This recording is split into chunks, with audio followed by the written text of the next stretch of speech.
جی ناظرین welcome back, ایک بار پھر آپ کو خوش آمدید کہتے ہیں۔ بریک پہ جانے سے پہلے انقلاب کے متعلق ہم باتیں کر رہے تھے اور یہ انقلاب کیسا ہوگا اور کون لے کے آئے گا، کس کے خلاف ہوگا، کیونکہ آج کل ایک یہ نئی اصطلاح سامنے آئی ہے۔ ابھی ہمیں جوائن کیا ہے کراچی سے فیصل سبزواری صاحب نے، سینئر رہنما ہے MQM کے۔ آپ کو ویلکم کہتے ہیں فیصل صاحب۔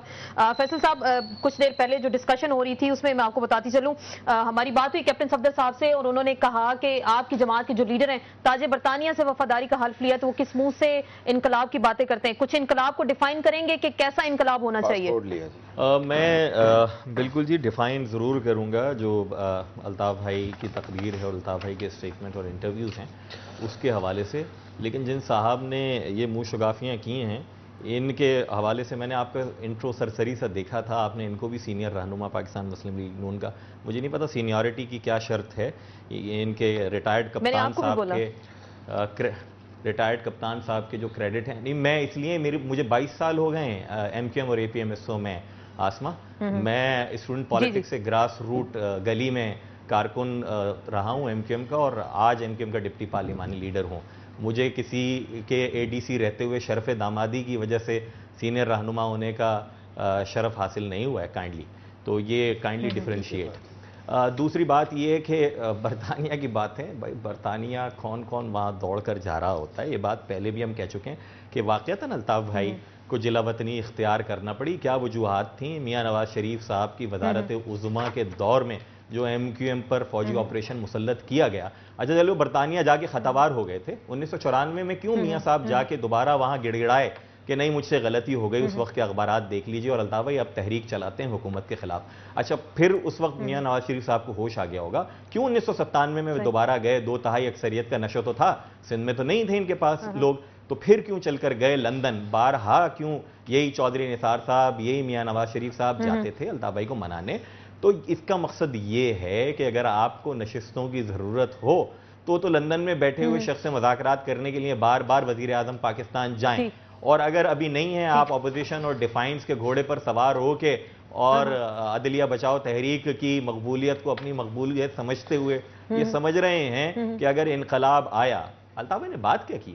الطاف بھائی نے یہ بات کی کہ بھائی جاگیرداروں، بدعنوان سیاستدانوں، کرپٹ جرنیلوں اور سیاسی ملاؤں، ان سب نے مل کر کیا ہے بیڑا غرق۔ الطاف بھائی نے کہا بدعنوانوں کا احتساب کریں، اگر اس میں MQM کی صف میں بھی کوئی شامل ہے تو اسے چوراہے کے اوپر لٹکائیں۔ کیا یہ غلط بات ہے؟ اس کی میرٹس کے اوپر بات کر لیں، اس کی میرٹس مجھے سمجھا دیجئے کہ کیا اس میں غلط بات ہے۔ اس کا طریقہ کار پہ تھوڑا سا تنقید ہو رہی ہے فیصل صاحب، اس کی طریقہ کار پہ دیکھیں بات یہ ہم نے یہ نہیں کہا، آئے گا تو آئے گا کیسے؟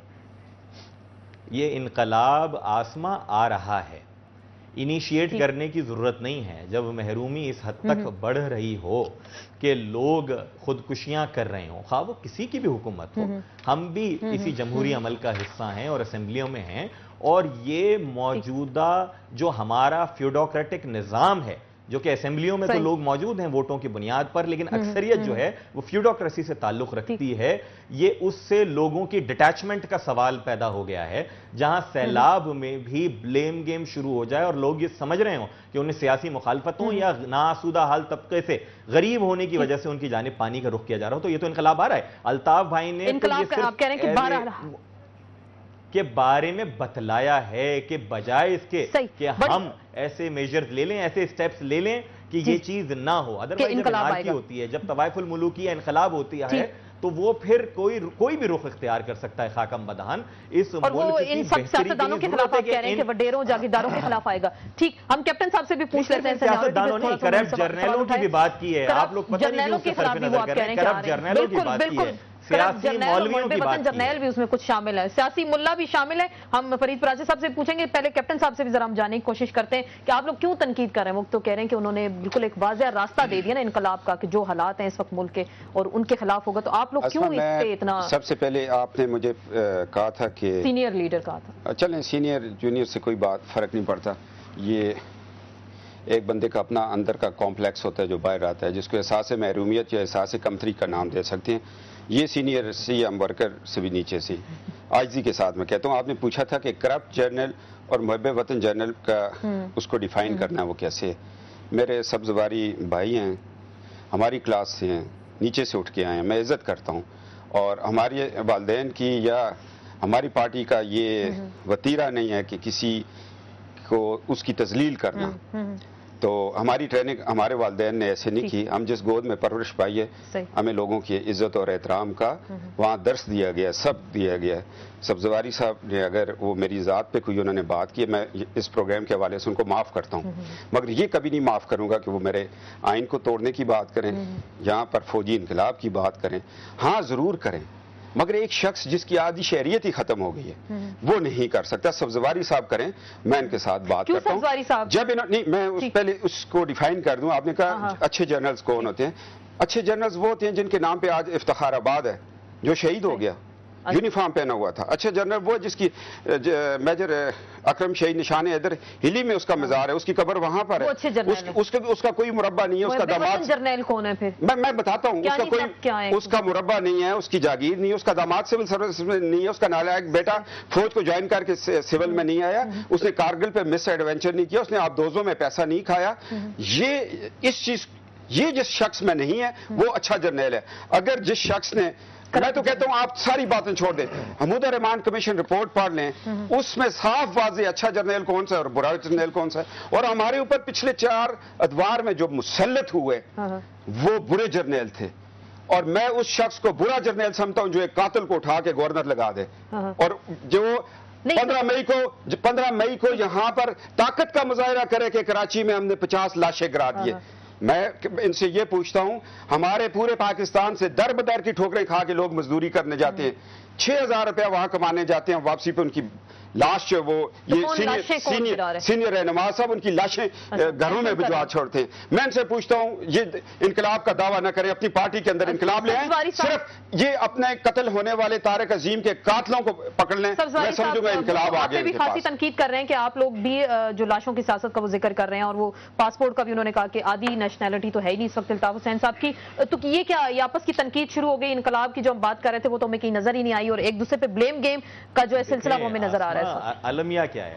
المیہ یہی ہے نا کہ جو میں نے کہا کہ الطاف بھائی کے بیان کو میرٹس کے اوپر ڈسکس کر لیں, اور جن عناصر کے خلاف انہوں نے بات کی ہے یہ در حقیقت ان کی ایڈوکیسی کر رہے ہیں, ان کی وکالت کر رہے ہیں, بجائے اس کے کہ اس کی میرٹس پہ ڈسکس کریں. یہ جو شہریت کی بات کریں, میں نے پہلے بھی کہا تھا کہ دوڑے دوڑے جاتے تھے انہی کے پاس, اور جب نشستوں کی ضرورت ہوگی پھر دوڑے دوڑے چلے جائیں گے. جس برطانوی پاسپورٹ کی یہ بات کر رہے ہیں, مجھے بھی پتہ ہے ان کی پارٹی میں کتنے ڈیول نیشنلٹی لینے والے ہیں, اور مجھے بھی پتہ ہے کہ کیوں سعودی عرب کا ان کو پاسپورٹ کی ضرورت نہیں پڑی. بھائی شہزادوں سے دوستی شہزادوں کی ہوتی ہے, جو 16 ہزار ایکڑ لے کے اس غریب لوگوں کا بات کرتے ہیں اور حبیب جالب کو پڑھتے ہیں بڑی ڈھٹائی کے ساتھ. لیکن ہمیں بھی پتہ ہے کہ کتنے ہزار ایکڑ پہ اور کتنے 100 نوکروں کی فوج کے ساتھ رائمنڈ محلوں میں بیٹھے ہیں. خدا کا خوف کریں غریبوں کی بات کرنا. اچھا دوسری بات انہوں نے کی یہاں پر کہ جناب یہ ایم کیو ایم کے اوپر عظیم احمد طارق بھائی جو ہمارے چیئرمین تھے, ہمیں پتہ ہے کون ان کے قاتل ہے. بریگیڈیئر امتیاز آ کر کہتے ہیں کہ جناپور کا انہوں نے غلط ایم کیو ایم کے سر پر تھوپا. اس زمانے کے سارے cases, who was the prime minister, Mian Nawaz Sharif. Brigadier Iqbal نیازی ان کے آئی بی چیف نے آ کر کہا کہ ان کی حکومت نے ایم کیو ایم کے خلاف آپریشن کرنے کے لیے, گورنر راج لگانے کے لیے حکیم سعید صاحب کا قتل تھوپا. تو کس نے کیا قتل؟ میاں نواز شریف صاحب کی ایما پر ہوا پھنسی جگنو, ہمارے کارکن کو کسٹوڈیل ڈیتھ ہوئی, ان کی حوالتی ہلاکت ہوئی. اس میں میاں نواز شریف صاحب کو نامینیٹ کرتے ہیں ہم کہ ان کی ایما کے اوپر وہ قتل ہوا ہے. ہمیں پتہ ہے کہ ہمارے لوگوں کے قاتل کون ہیں, اور وجہ کیا ہے. خائف کس لیے ہیں؟ خائف اس لیے ہیں کہ یہ جو آواز ہے غریب آدمی کی, مڈل کلاس آدمی کی, یہ پورے پاکستان میں ہر جگہ پھیل رہی ہے. کاش پورے پاکستان میں ایسے لوور مڈل کلاس کے لوگ ہوتے جس طرح کیپٹن صفدر صاحب. جی آپ کو یہ لگ رہا ہے کہ الطاف حسین صاحب کی سٹیٹمنٹ سے یہ لوگ ڈر گئے, تو خائف ہو کے آپ کہہ رہے ہیں کس طرح کی باتیں کریں؟ آپ بھی سب کچھ ایڈ کرنا چاہ رہے ہیں. ادروائز تو میرٹ کے اوپر بات کر لیں نا, ادروائز میرٹ کے اوپر بات کریں. دیکھیں الطاف حسین صاحب نے جو تقریر میں تقاضا کیا ہے نا آسما, اس میں کوئی تعجب تو نہیں. اگر کرپٹ لوگوں کو پکڑنے کی بات کی جا رہی ہے یا عوام کو لوٹنے کھسوٹنے کے ان کو سزا دینے کی بات کی جا رہی ہے, تو گزشتہ 2 سال سے آپ لوگ بھی اسی پہ بات کر رہے ہیں, اور ہم بھی. پھر آپ کہہ رہے ہیں کہ بلا وجہ آپس میں لڑ رہے ہیں. میں یہ سمجھتا ہوں کہ اس کو آپ سیاسی محاذ کہہ سکتے ہیں, لیکن دونوں پارلیمنٹ کا حصہ ہیں. ان کے اندر بھی جمہوری کلچر موجود ہے، یہ بھی جمہوریت کے اندر موجود ہے، تو پھر آپ کہہ رہے ہیں ہم بھی موجود ہیں، صلح صفائی کر رہے ہیں. نہیں میں یہ سمجھتا ہوں کہ اس کو ڈیبیٹ ہی رہنے دیں، اور چونکہ اب انہوں نے بھی اس کو کلیئر کر دیا عرصے دراز سے 3-4 دن سے ایم کیو ایم کے مختلف رہنما. کل ہم نے جو اسمبلی میں دیکھا چودھری نثار صاحب نے جو کچھ بولا، فاروق ستار صاحب، اس کو ڈیبیٹ رہنے دیں نا آپ، اس کو ڈیبیٹ رہنے دیں. میں سمجھتا ہوں کہ اس ڈیبیٹ کو بجائے اس کے کہ آپ لے جائیں اور سیلاب زدگان کی اس وقت آنت سے ہماری نظریں ہٹیں، اس کو ڈیبیٹ رہنے دیں، لیکن اس کو ہم کوئی ان میں جنگ نہیں ہے، جنگ نہیں، وہ جنگ تو ہے کھلے عام جو میں نظر آ رہی ہے. ایک بات میں چھوٹا سا ان کو بتاؤں کہ انہوں نے کہا کہ حکیم سعید کا ہمارے اوپر ڈال رہے ہیں، وہ دنیا کو پتہ ہے، ان کو کہ صلاح الدین تکبیر بھی ہمارے اوپر ڈال چھوڑیں، ہم اس کو بھی لینے کو تیار ہیں. 190 کی یہ بات کر رہے ہیں تو 190 بیٹھ کے کہہ رہے ہیں بھائی. ایک منٹ 190 کی یہ جو بات کر رہے ہیں تو 190 اس وقت کی سپریم کورٹ نے فوجی عدالتیں بنائی تھی آپ کے ظلم کے خلاف. آپ کو محب وطن جرنیل چاہیے نصیر اللہ بابر جیسا، جنرل آصف نواز جنجوعہ جیسا، جس نے پی ٹی وی کا ریکارڈ نکالے. آپ نے کیا نہیں کیا ہوا کراچی کے اندر؟ لوگ سہمے ہوئے ہیں بھائی، آپ تو کسی دوسری پارٹی کے پولنگ ایجنٹس کو نہیں بیٹھنے دیتے. جس دن کراچی کے اندر فری فیئر الیکشن ہو گیا، کچھ آپ کے اپنے لوگ وہ حقیقی جماعت کے وہ ابھی تک جیلوں میں ہیں. آپ کس کی بات کر رہے ہیں؟ جس دن الیکشن ہو گیا آپ کو پتہ چل جائے گا کہ ہم آپ کی 25 سیٹوں کے پیچھے کیوں جاتے ہیں. دیکھیں بھائی، ہدایت دینا اللہ کا کام ہے، دعوت دینا ہمارا کام ہے.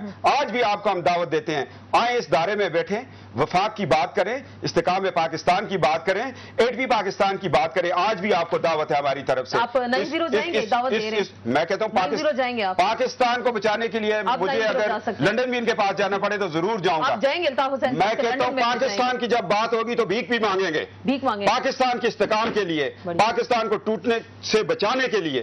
اگر قائد اعظم رحمۃ اللہ تعالیٰ کہتے تھے میرے جیب میں کھوٹے سکے ہیں تو ہم کھوٹے سکوں کے پاس چلیں گے تو کیا بات ہوگی؟ کھوٹے سکے بھی آپ ذکر کر رہے ہیں، لیکن اہم آپ نے بات کی، الطاف حسین صاحب کے پاس بھی جا سکتے ہیں اور پاکستان کے لیے کے بھی دورہ کر ہدایت دینا ہمارا کام ہے. نبی پاک صلی اللہ علیہ وسلم ابو جہل کے پاس بھی گئے، ابو لہب کے پاس بھی گئے، صرف اور صرف دین اور اپنی مدینہ اسٹیٹ جو مسلمانوں کی تھی اس کے لیے دعوت دینا کوئی حرج نہیں ہے. پوائنٹ اٹھایا تھا یہ تو پھر ہمارے کلمہ گو مسلمان ہیں. فیصل سبزواری صاحب نے ایک بڑا اہم پوائنٹ اٹھایا تھا کہ وڈیروں جاگیرداروں کے خلاف اور سیاسی ملاؤں کے خلاف بھی انہوں نے کہا، ذکر کیا. الطاف حسین صاحب نے کہا کہ انقلاب آئے گا. بریک کے بعد ہم فرید پراچا صاحب سے بھی جاننے کی کوشش کریں گے، ان کا اشارہ ان کی جماعت کی طرف بھی ہے، تو کیسا انقلاب آئے گا کچھ وہ بھی اس کو ڈیفائن کرنے کی کوشش کریں گے، لیکن ایک بریک کے بعد.